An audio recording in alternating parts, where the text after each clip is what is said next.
যেই যে কথাটা বলা হয়েছে যে জনগণ এবং সংসদের প্রয়োজন নেই, আমার মনে হয় না এই যে আমাদের যে সংস্কারের কথা আমরা বলছি এটা ছিল এক দফারই অংশ।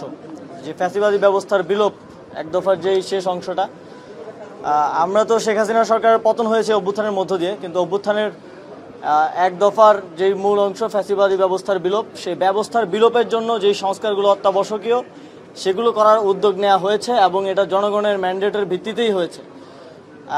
জনগণ তো নির্বাচনের জন্য কিংবা ক্ষমতার পালাবদলের জন্য অভ্যুত্থানে আসেনি, যদি আসতো সেটা 7ই জানুয়ারির নির্বাচনের আগেই আসতো বলে আমি মনে করি।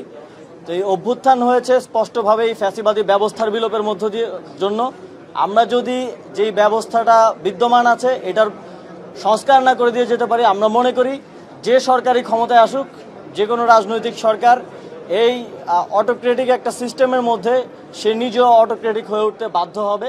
তো সে কারণে আমরা মনে করি এই সংস্কারটা অত্যাবশ্যকীয় এবং দেশের জনগণ যেভাবে দেশকে গড়তে চাইবে, দেশ পুনর্গঠনের সংস্কারের যেই প্রস্তাবনা মানুষের মধ্য থেকে উঠে আসবে সেটার বাস্তবায়ন করাটাই আমাদের দায়িত্ব হবে। এবং রাজনৈতিক দলের ব্যাপারে যেই রিউমার বা কথাবার্তা শোনা যাচ্ছে, ডিজাইন, এলিগেন্স, বিউটি, সেরা পণ্য সবার জন্য জেভিকো, বা অনেকেই শুনতে চাচ্ছে আমাদের থেকেও, এটা আমরা এর আগেও স্পষ্টভাবে বলেছি, এখনই রাজনৈতিক দল খোলার কোনো অভিপ্রায় আমাদের নেই এবং এই অন্তর্বর্তীকালীন সরকারে যারা আছেন কারোই ক্ষমতার অভিলাষ নেই।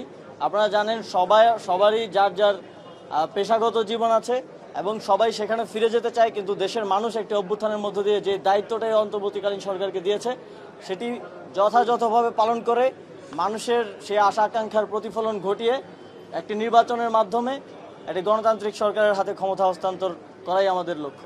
মাননীয় উপদেষ্টা, গার্মেন্টস সেক্টরে যে অস্থিরতা চলছে সেই অস্থিরতা প্রশমনের জন্য এতদিনেও কোনো কার্যকরী পদক্ষেপ আপনারা নিতে আমি জানি না আপনার কাছে আপডেট আছে কিনা। গত শনিবার আমরা বিজেএমইতে 3 জন উপদেষ্টা সহ আমাদের পুরো টিম সহ একটা আলোচনায় ছিলাম এবং রবিবার থেকে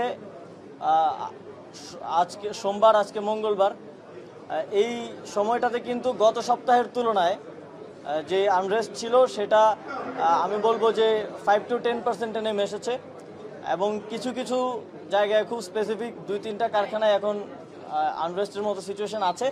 সেটাও আমরা মনে করি দ্রুতই প্রশমন হবে এবং আমরা যেই কমিটি করে দিয়েছি, যেই পর্যবেক্ষণ সেল করা হয়েছে, সেখানে শ্রমিকরা অভিযোগ জানাচ্ছেন এবং তারা আস্থা রেখেছেন, সেজন্য তাদেরকে ধন্যবাদ জানাই।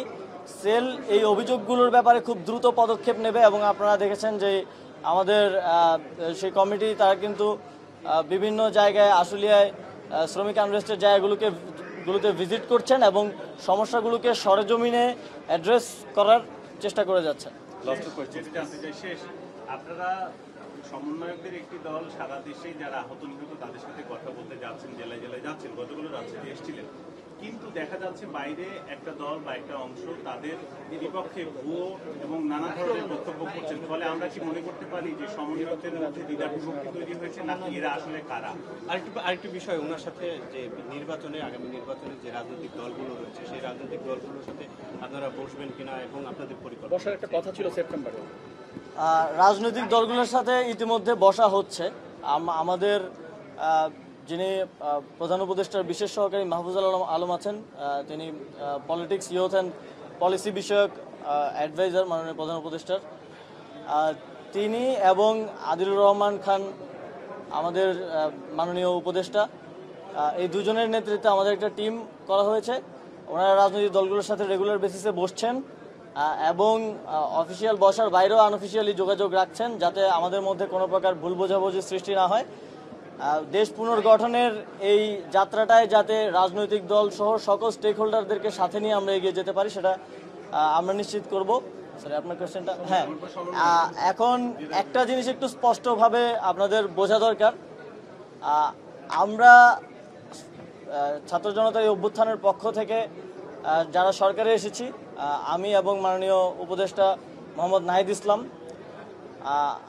আমরা সরকারের আমাদের যে দায়িত্ব সেটি পালন করছি এবং যারা এই অভ্যুত্থানের ছাত্রদের পক্ষ থেকে নেতৃত্ব দিয়েছেন এবং শুরু করেছেন, আর তারা মনে করছেন যে দেশের যেই দেশ পুনর্গঠনের যে লড়াইটা আমাদের সামনে আছে, সেই লড়াইয়ে দেশের জনগণের যেই আশা আকাঙ্ক্ষার প্রতিফলন ঘটাতে হলে তো জনগণের কথাগুলো শুনতে হবে।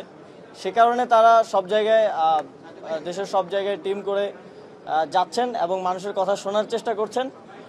সেখানে কিছু পরিস্থিতির কথা আমি ইতিমধ্যে জানতে পেরেছি এবং আপনারা জানেন যে বাংলাদেশে এটা একটা পুরনো কালচার যে আসলে যে কোনো ভালো উদ্যোগকে বিতর্কিত করার জন্য কিছু মানুষ তো থাকেই, সব জায়গাতেই থাকে। আপনারা দেখেছেন সমন্বয়ক পরিচয়ে অনেক ভুয়া, অনেকেই বিভিন্ন জায়গায় চাঁদাবাজি করছে এবং দেখেছেন যে আমাদের যে দ্বিতীয় স্বাধীনতার কথা আমরা বলি তার পরপরই যত ইভিল প্র্যাকটিসগুলো ছিল সেগুলো তো বিভিন্ন জায়গায় রাজনৈতিক অরাজনৈতিক অনেকেই আবার দখলের চাঁদাবাজির মতো ঘটনাও ঘটছে। তা আমরা মনে করছি এগুলোর অবসান ঘটবে, আমাদের মধ্যে যে জাতীয় ঐক্য তৈরি হয়েছিল সেটি থাকবে এবং তার মধ্য দিয়ে আমরা বাংলাদেশ, যে নতুন বাংলাদেশের কথা আমরা বলছি, সেটির বাস্তবায়ন ঘটাতে পারব।